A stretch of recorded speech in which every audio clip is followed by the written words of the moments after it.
ذہن باتیں چل رہی تھی، دکھوں غموں پریشانیوں کا حل قرآن و سنت کی روشنی میں۔ بہت سے احباب اس وجہ سے بھی پریشان ہوتے ہیں کہ ہماری دنیاوی زندگی اچھی ہو جائے، آخرت کی کوئی فکر نہیں، قبر کی کوئی فکر نہیں، جہاں ہزاروں سال رہنا ہے، محشر کی کوئی فکر نہیں، جس کا ایک دن 50,000 سال کا ہوگا، جہنم کی کوئی فکر نہیں، جس کے بارے میں ہمارے پیارے نبی صلی اللہ علیہ وسلم نے فرمایا، آگ سے بچو جہنم کی، کھا ایک کھجور کا ٹکڑا ہی دے کر بچ سکتے ہو۔ میرے بھائیو، اب اس تمہید کے بعد ہم اپنے اصل موضوع کی طرف آتے ہیں کہ دکھوں غموں اور پریشانیوں کا علاج آخر کیا ہے۔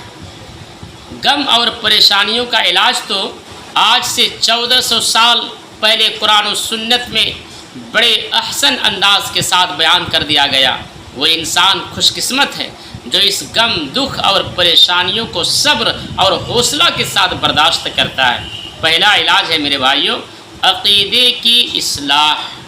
بے شمار دکھوں، غموں اور پریشانیوں کی بنیادی وجہ عقیدے کی خرابی ہے۔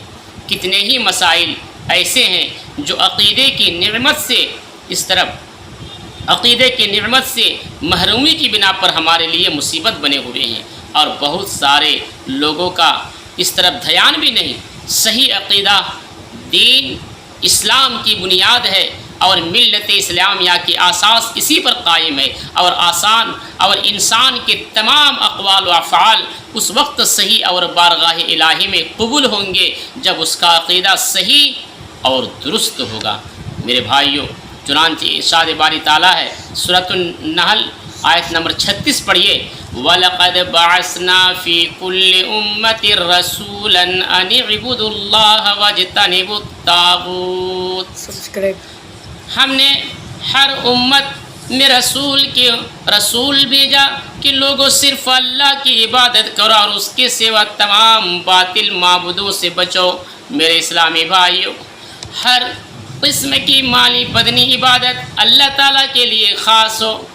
میرے اسلامی بھائیوں، ہمیں اور آپ کو غور کرنا چاہیے، جس طرح اللہ تعالیٰ نے قرآن کریم کی اس آیت میں فرمایا، پڑھیے سورہ نام کے 162 نمبر کی آیت، اللہ رب العالمین نے کس انداز میں بیان کیا ہے، قُلْ إِنَّ صَلَاتِي وَنُسُكِي وَمَحْيَايَ وَمَمَاتِي لِلَّهِ رَبِّ الْعَالَمِينَ۔ کہہ دو اے نبی، کہہ دو میری نماز، میری قربانی، میرا جینا، میرا مرنا اللہ تعالیٰ کے لیے۔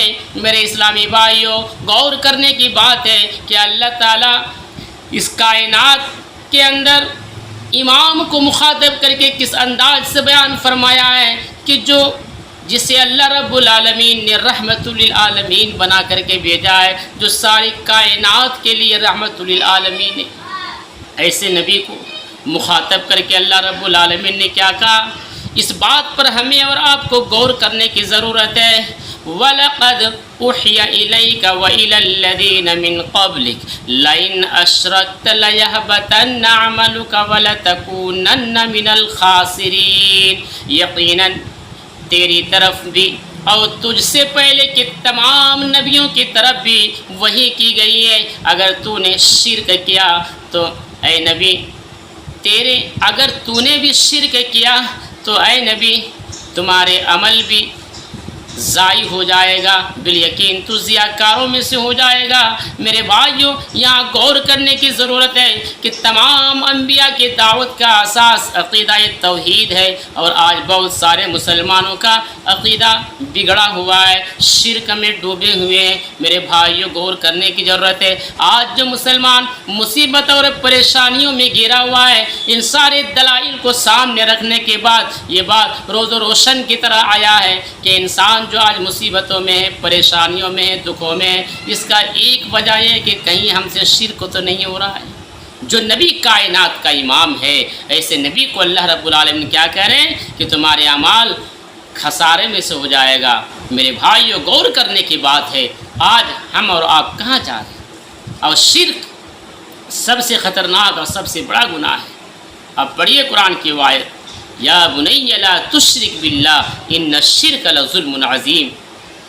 لقمان نے اپنے بیٹے کو کیا وصیت کی کہ اے میرے بیٹے شرک نہ کرنا، یہ شرک سب سے بڑی گناہ ہے۔